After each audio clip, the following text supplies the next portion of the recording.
Howdy folks, Jambareeqi here, and welcome to another villain ranking video. This time, it's the big one, the rascals and scoundrels of the House of Mouse. Sure, I've done videos on Disney villains before, but 1. Ranking orders can change over time. 2. This will be a 4-part series that will include every rogue from the main studio and Disney Toon. Anyway, let the countdown begin. Edgar Vulgar. From Atlantis 2, when our explorer heroes end up in the Norwegian town of Kraken, they meet the spooky local magistrate, Edgar Vulgar, who turns out to have sold his soul to the Kraken in trade for preserving his town. This man is introduced as very mysterious, a stern-voiced judge that treats our visiting heroes very coldly and wants them to leave as soon as possible. Your ship will be repaired in the shipyards of Trondheim.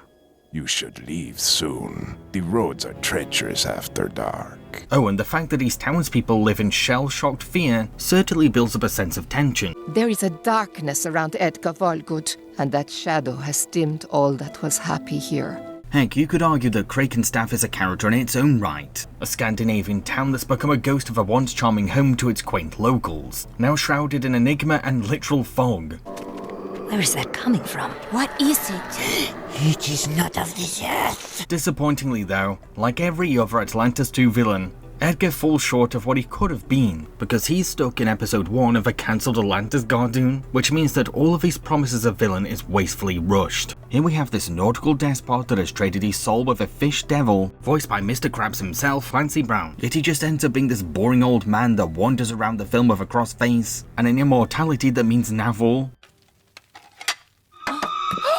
Gather the possessions of the strangers and burn them. Or while his big monster friend does pretty much most of the villain work, our antagonist could have been this really compelling Lovecraftian cult leader, but what we get instead is nothing less than underwhelming. Although he does admittedly have a pretty effectively traumatizing death scene, so I'll give the film that.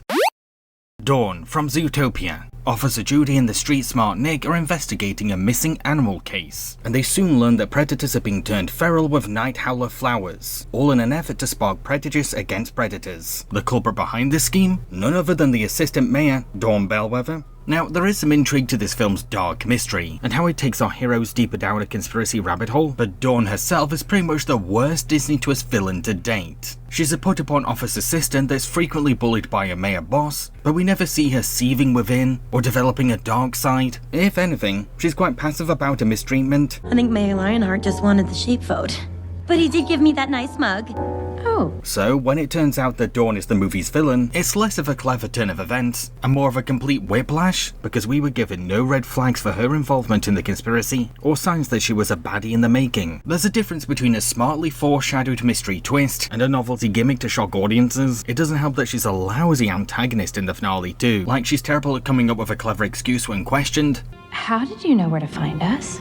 I'll go ahead and I'll take that case now. You know what? Easily falls for a trick by our heroes. Those are blueberries from my family's farm. Mwah. They are delicious. And stupidly scheme dumps right in front of an investigator who is most likely carrying a microphone, which she is. It's impossible for me to buy that a villain this witless and incompetent is the mastermind genius behind Zootopia's biggest ever conspiracy, something that adds to the lack of believability to her being the twist baddie. We got it up there, thank you, Yakety Yak. You laid it all out beautifully. Yes, Dawn does have some pretty intimidating minions and slick shooting henchmen, but Dawn herself has all the threat of cotton candy. All because the film decided that a tiny fluffy sheep was going to be their baddie. Dawn really is an all-round disappointment. Sai and Am from Lady and the Tramp. When Aunt Sarah comes to nanny the baby, she brings her twin Siamese cats, Sai and Am, a pair of kitties that take malicious joy from causing a mess, and relish in making poor Lady suffer all the blame. Both cats are entitled enough to believe that they can do whatever they want, most likely because their snobby owner tends to pamper them. Heck, their whole scene gives the impression that they want to tease the waters and see how far they can go as brats. A baby cry. Where are we finding baby? There are milk nearby. However, while they are effective antagonists for Lady, it's hard for me to look over how dang racist these villains are. They're a duo that come from a time when Western animation normalized awful stereotypes of Asian people, so we end up with every terrible xenophobic cliche that you can think of, from introducing the two to the sound of a gong, to exaggerated offensive designs, to a big emphasis on their cowardice. Oh, merciful heavens! My darlings, my precious pets! Sai and Am are very much products of 50s Asian panic and are the aspect of the film that's aged the very worst. It's impossible for me to praise anything about them without realizing how each said villain trait symbolizes a racist trope. Mama Gunda from Tarzan 2. This mother of 2 grown male gorillas is determined to have the perfect nest, and she will do anything possible to live in paradise. This could have actually been a great Disney sequel villain. The writing was honestly on the wall. A bad-tempered matriarch who has a thumb over 2 sons that match Kerjak in weight and strength, with the ambitious goal of taking over Tarzan's nest.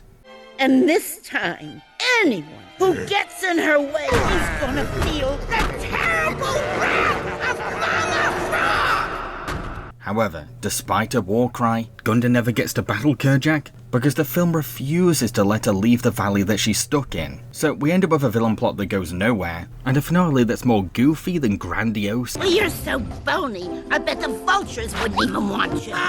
Hey, the hippo called. He wants his body back.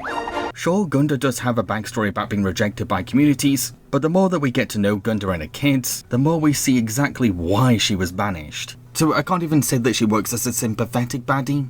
Keiko.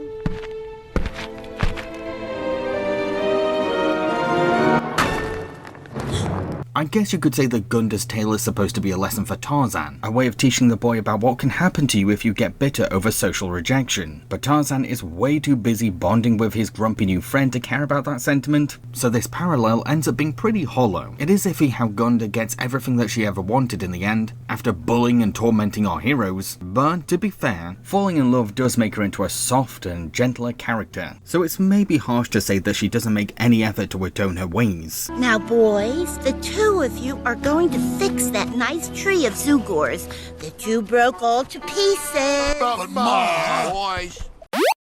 Nalo. From Moana 2, this mighty god has cursed the island of Motofitu, which has resulted in human cultures becoming divided from each other. So Moana, Maui and their crew must lift the island up to end its curse, all while trying to survive our villain's apocalyptic weather. Now we do have the building blocks for a good Disney villain here, a looming higher deity who can control the weather and is powered by the division of humankind. He's the perfect next foe for Moana. Sadly, like a lot of aspects of Moana 2, Nalo fails to live up to his premise. All because this film is just a bunch of cartoon episodes slapped together, which is basically a recipe for poor pacing and clumsy execution. You see, Nalo gets more screen time as a legend than as an actual developed character, which results in an overhyped shallow villain with only cosmetic appeal. Even then, as pretty and exciting as his violet thunderstorm is to look at, the film goes to such extreme lengths to make Nalo seem invincible that the final battle ends up being too imbalanced to make us invested. Well, Nalo's a cheater. It's such an unfair match that the film just casually lets Moana end the curse without having to lift the island. Sure, it's at the cost of her own life, but that sacrifice doesn't really matter when the movie then conveniently resurrects her as a demigod. Yes, we get the literal definition of a Deus Ex Machina. You leveled up. Yeah. To be fair, Nalo is allowed to have a mid-credits appearance that teases a possible Moana 3, but we shouldn't have to wait until another sequel for our main villain to be developed. Hans from Frozen. Prince Hans has come to visit Arendelle for the coronation of Queen Elsa, and unexpectedly gets engaged to Elsa's quirky sister, Anna. However, this handsome royal is actually trying to steal the kingdom's throne, because he's the 13th in line for his own palace. Hans really does not work at all for a twist villain. For starters, the film goes so ham on painting Hans as this hopeless romantic and perfect prince that any rewatches of the movie don't make a lick of sense. Not only do we get a shot of him looking at Anna longingly, even though she's not watching him, but the movie never ever shows him slipping up his act or hinting that he's hiding something. Some Frozen fans have pointed out possible clues, but I honestly think that these examples are overreading split-second frames. So when we get to the big reveal, I find it more puzzling than clever. Oh, Anna. If only there was someone out there who loved you. Audiences will either immediately catch on to the stranger that just proposed to Anna, or feel like the twist came right out of nowhere due to a lack of shady Hans moments, both of which are not good signs for the quality of a twist villain. The movie tries to draw suspicions towards the Duke of Wesselton, but that's another problem. The Duke is such a blatant and loud red herring that it's borderline offensive to our intelligence. The film tries way too hard to use him as a distraction from Hans, and that desperation really shows. Arendelle, a most mysterious trade partner. Open those gates so I may unlock your secrets and exploit your riches. Did I say that out loud? Even when Hans finally emerges as a villain, he doesn't even get to embrace the role much. All because he only has the finale to show what kind of major villain he can be. All he does is exposition dump his entire villain scheme in a long-winded monologue, put on a grieving fiancé act for one quick scene, and then completely fail to assassinate the Queen.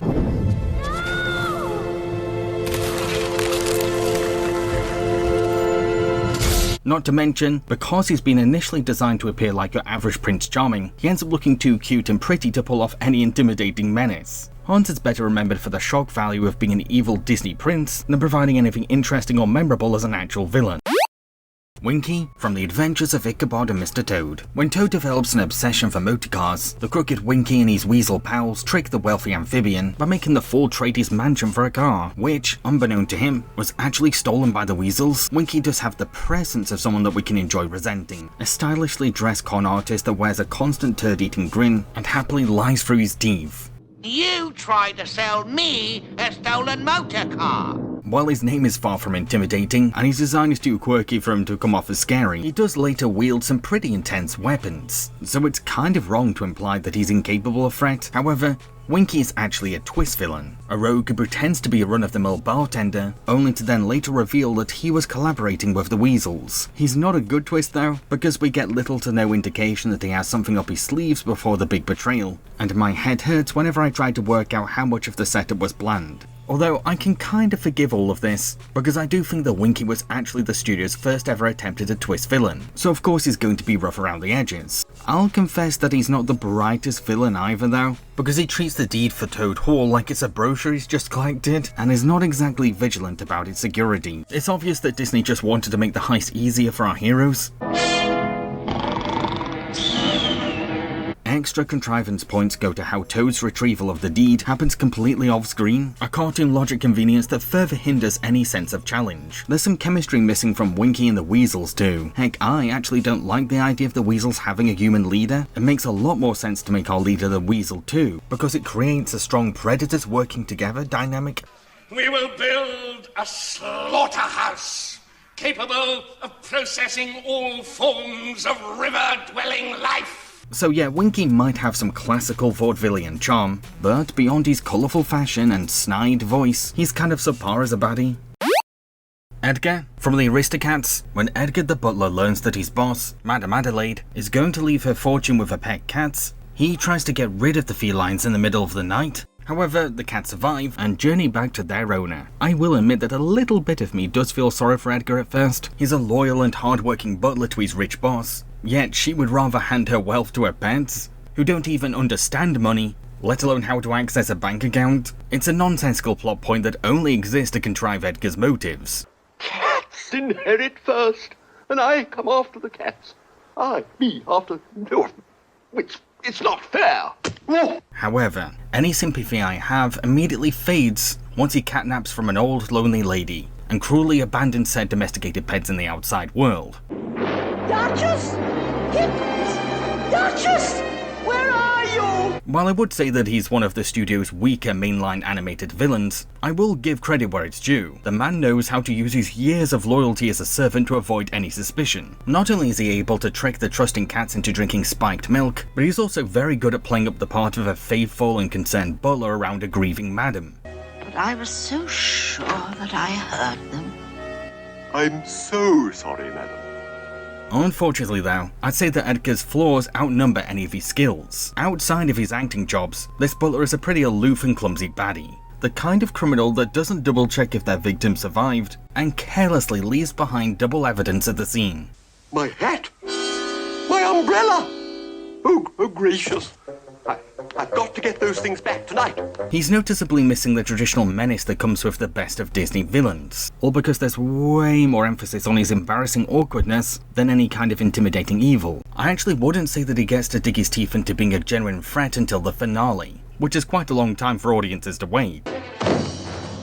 You are going to Timbuktu if it's the last thing I do. Now sure, Edgar is obviously a comedic villain, so of course he's going to be a tad silly, but the problem is that he's not a good comedy baddie. I do remember finding him funny as a very little kid, but the older I got, the more I realised that his antics are maybe the worst part of the film, all because of how much they tediously drag on, with each Edgar versus the farm dog scene going on for so long that the humour ends up drying up fast like a raisin.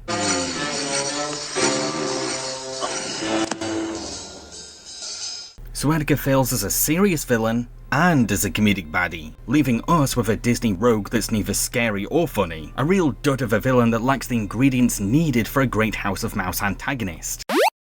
Ashton Carnaby. From Atlantis 2, this greedy trading post owner steals cultural artifacts and then sells them off as knickknacks to tourists. While our heroes are investigating out in the West, they get caught up in Ashton's newest target, the forgotten treasures of an underground native community. I will say that, conceptually, Ashton is the least interesting of the Atlantis 2 baddies, a generic Wild West corrupt businessman who feels entitled to profit from indigenous cultures. He's the stock villain for nearly every single family Western film. Well, you and your friends will have a long time to discuss how you feel about me while I'm getting rich.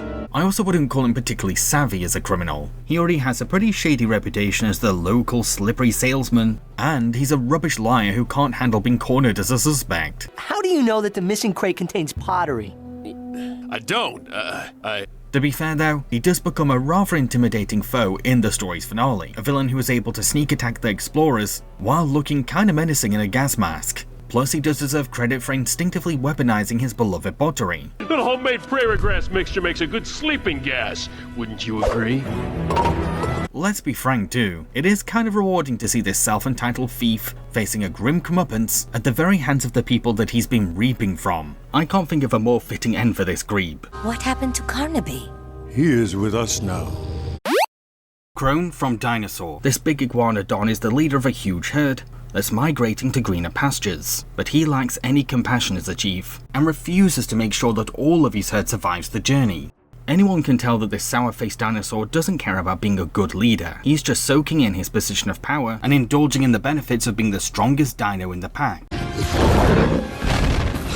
If you ever interfere again, I'll kill you. A political commander that has no remorse for the disadvantaged or elderly and puts strict military-like efficiency over collective herd safety. Or while our hero, Aladar, goes on to show that while helping the weak has its obstacles, it's still possible to give them an equal fighting chance of survival. Here. Now you just take a foot and press. However, I do get why this baddie is faded into Disney obscurity, because he's pretty shallow when it comes to having any personality, and is kind of a grey blob compared to the rest of the Disney rogues roster. Sure, it's easy to hate him for being a crusty and bitter tyrant that's willing to put his own ego before his herd, or while he creepily indoctrinates his own family into sharing his cold-hearted apathy. Why did you help that old one? What else could we do? Leave her behind? Oh. You mean you actually... But Crone doesn't really get to do much except order his herd to keep moving forward, plus he's played way too seriously for a House of Mouse baddie. To put it bluntly, Crone is rather boring. Now yes, there's no denying that Crone is imposing for an iguanodon, mainly because Disney took some creative liberties when it came to villainizing a herbivore. But it's hard to be intimidated by him after the Carnotaurs are introduced. Once these ginormous beasts come along, Crone kind of looks cute in comparison. So I can't even say that Crone is scary enough to compensate for his empty charisma.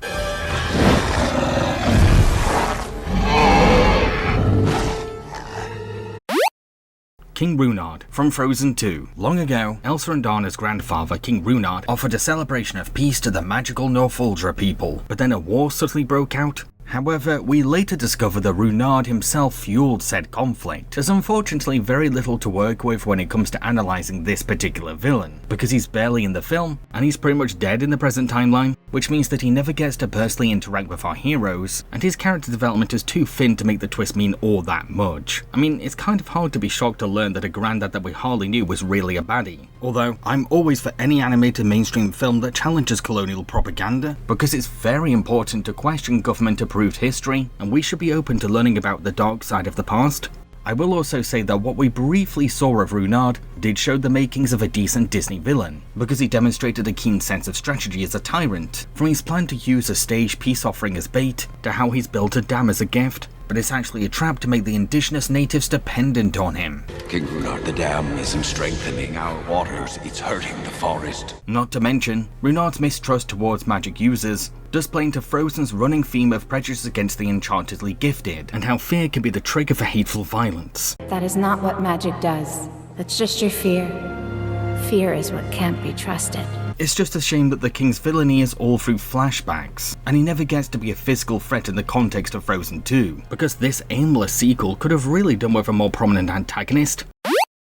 Yokai from Big Hero 6. When young inventor Hero discovers that his microbots have been stolen, he realizes that they're being used by the villainous Yokai. So, Hero and his friends team up to battle the masked figure, but later learn the Yokai is actually their very own robotics teacher, Robert Callahan. Yes folks, we have yet another bad twist villain, and this one is a doozy. You see, Callahan claims that he became a supervillain to get revenge on business tycoon Alistair Gray for losing Robert's daughter in another dimension. However, not only are we given no hint at all to Robert's grief for his vanished daughter at the start, but Callahan is also killed off right at the beginning. So of course audiences are going to be shocked the Yokai was really Robert, the foreshadowing was obsolete, we were cheated with a fake death, plus it doesn't help the Yokai doesn't exactly share the same mannerisms or tics as Callahan. Heck, the film tries much harder to make us suspect Alistair Gray of being Yokai, with the film relying entirely on a quick 1-minute encounter to justify making him into the official red herring for the whole movie. Oh, and one supposed clue isn't even linked to Gray until moments before Yokai's unmasking. Even when we put aside this insulting twist, everything else about Yokai is just as underwhelming. I mean, Robert is lazy enough for stealing a kid's invention for his trademark villain technology, but he's not even imaginative with Hero's microbots. Even though Hero demonstrated an intense spectrum of possibilities for his invention, Robert only uses one attack move, one defense trick, and a surfing gimmick. He very rarely tries anything creative with the bots. Now sure, Disney really wants us to feel for Robert Callahan's grief. However, I'm sorry, but losing a daughter doesn't entitle him to endanger his students' lives and cause public damage. Heck, how are we meant to sympathize with a man who has no remorse for sacrificing Hero's brother for his scheme? He went in there to save you! That was his mistake! Look, Yokai might look cool and mysterious, but when I break down the man behind the mask, I see nothing but hollow emptiness and a shallow attempt at surprising the audience. The dog catcher from the Lady and the Tramp films. The local dog catcher in this movie isn't particularly menacing and just seems like your average stray collector, but there is something kind of off about him. Sure, dog catching is just an everyday job to him, yet you can tell that he has a personal gripe with Tramp because the scoundrel has avoided the pound so many times, which does blind his sense of fair judgment. And if you want my advice, you'll destroy that animal at once. Don't worry, ma'am. We've been after this one for months. Oh, and this catcher most certainly has a favoritism for more privileged pets. So there's an air of classism to his character. All right, baby. They've come to take you home. You're too nice a girl to be in this place. However, what defines his villainy is the awful and horrible condition of his pound. Everything is in a terrible state and all the dogs are heartbreakingly miserable.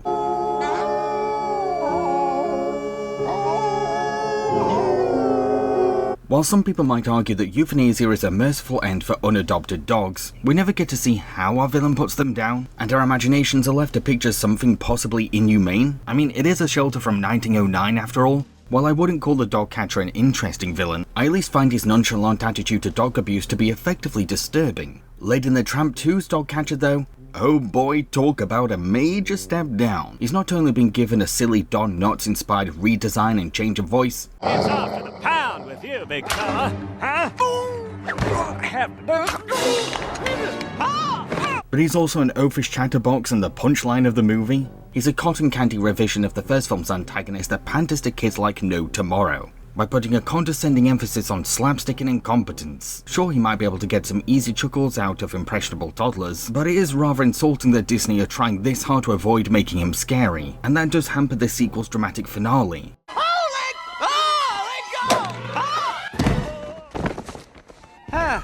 Aren't the fireworks lovely tonight? a la made a Slim from home on the range. Slim has been using his hypnotic yodeling to rustle cows from different farms, and our bovine heroes are on a mission to nab him for a capture award. When you really think about it, this baddie is certainly a unique Disney villain. I mean, what other House of Mouse crook uses yodeling as their trademark weapon? So I have to at least give Slim a few originality points. Oh, and credit to him for sneakily hiring a respected and beloved bounty hunter to moonlight for him while he hides from authorities as a wanted criminal, thus proving that there is a tactical side to this flamboyant showman. Let me present the most traitorous, double-crossing gun for hire that I've ever had the pleasure to call partner, Rico. You're too kind, boss. Unfortunately, Slim sadly has more downsides than positives. For example, even though deleted scenes implied a much grander ambition for his villainy, Slim ends up just wanting childish revenge on the farmers who didn't like his singing. A lackluster motivation that's more petty and whiny than theatrically evil. But those stuck-up ranch bosses couldn't appreciate my talents. Not to mention, his disguise for an alter ego that buys out the farms screams laziness on his part. This is a highly sought-after criminal, yet Slim's sloppy camouflage barely hides his trademark features. Heck, he doesn't even bother trying to hide his thick southern accent.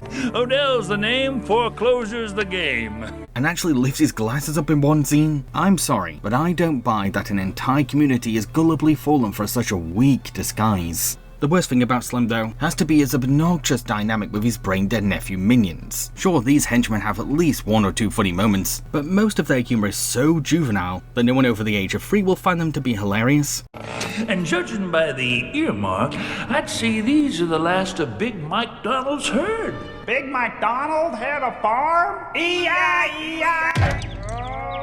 It's also very insulting how Slim uses these morons to patronizingly explain his scheme to the audience, because apparently we share the exact same IQ as these giblet heads. It's me. Hello. This here is the disguise I use to sneak into all them auctions and buy all the land. All in all, Slim is one of the poorer executed Disney villains, but at least he's not a boring baddie, and I'll happily take a colourful rubbish villain over a plain bland one any day. Souch from The Hunchback of Notre Dame 2. The flamboyant circus leader is going town to town with his troupe and using his colourful show as a distraction while his minions pickpocket the crowd. However, Souch has bigger fish to fry because he's eager to steal Notre Dame's most valuable bell. Now, many Disney villains are highly queer-coded, but Souch somehow outcamps most of them. To be frank, it's his drag-style confidence and theatrical vanity that saves him from being low on my list. I just can't not smile at how extra he is. I could kiss me, but I'd fall in love. However, I will admit that Souch is what you'd get if you ordered Frollo from Temu. Like George Claude, he's managed to manipulate an orphan, Madeline, into becoming dependent on him, but it's a relationship that's nowhere near as compelling as Frollo and Quasi's. All because Souch lacks the subtlety and restraint that made the judge's control tactics so engaging. When your heartless mother abandoned you as a child, anyone else would have drowned you. And this is my thanks for taking you in and raising you as my son? Souch is just too goofy and whimsical to match Frollo's same level of command. And who took you in? Looked after you like a true friend? You did. I do believe that Souch is captivating enough to grab audiences' attention, but his entire ruse just raises puzzling questions. Souch runs a successful crowd-drawing circus with pretty decent production value, yet instead of cashing in on it, he's resorted to pickpocketing onlookers and plotting to steal a giant landmark. Why though? He could just sell tickets for his show. He's not desperate or stuck in a life of crime, he's just an idiot at business opportunity. In all fairness though, I will praise Souch's heisting strategy, from using the catacombs of Paris to avoid detection, to cunningly turning Phoebus' son into a hostage for leverage. Let him go! Let him go? I think not, Captain. He's my ticket out of here. His only undoing is underestimating his abuse victim's talents. The Kraken, from Atlantis Milo's Return. This is an exceptionally strong Disney villain, a monster that's so powerful that it can use its brutish tentacles to smash through metal. Something's got the ship! It's ripping open the launch doors! The fact that the Kraken has an overwhelming amount of tentacles gives it the upper hand in both attack and defense, because it can use its wide array of suckers to multitask as a threat, while making targeting its body wildly difficult for a hero's aim. It's no good! Can't line up a decent shot. We're on him. Oh, and despite its intensely large size, this nautical monster is actually a very fast swimmer. So you can't exactly sneer at its heaviness like it's some disadvantage, because it's clearly not. However, its trademark skill is possession, a supernatural ability that grants it the freedom to hypnotize its victims into bodily submission. Anyone can lose their will to the Kraken, and the results are always in the beast's favor.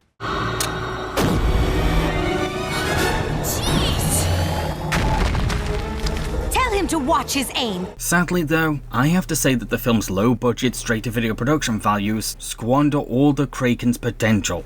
Any attempts to back up his legend at the beginning backfire thanks to some unintentionally goofy artwork, plus this monster lacks a lot of ominous Lovecraftian horror, all because the animation is so flat and rigid.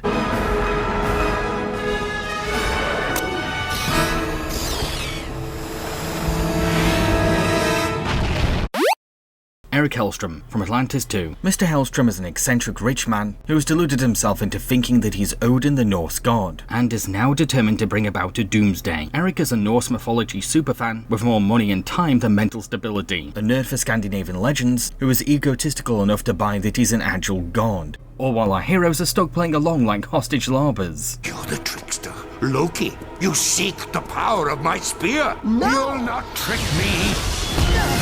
He's maybe the best Atlantis 2 villain, but that's really not saying much, because he's just as unrealized as all the others. Sure, there is something interesting about a millionaire cosplay with a Norse god complex on paper. You're not the king of anything, Hellstrom.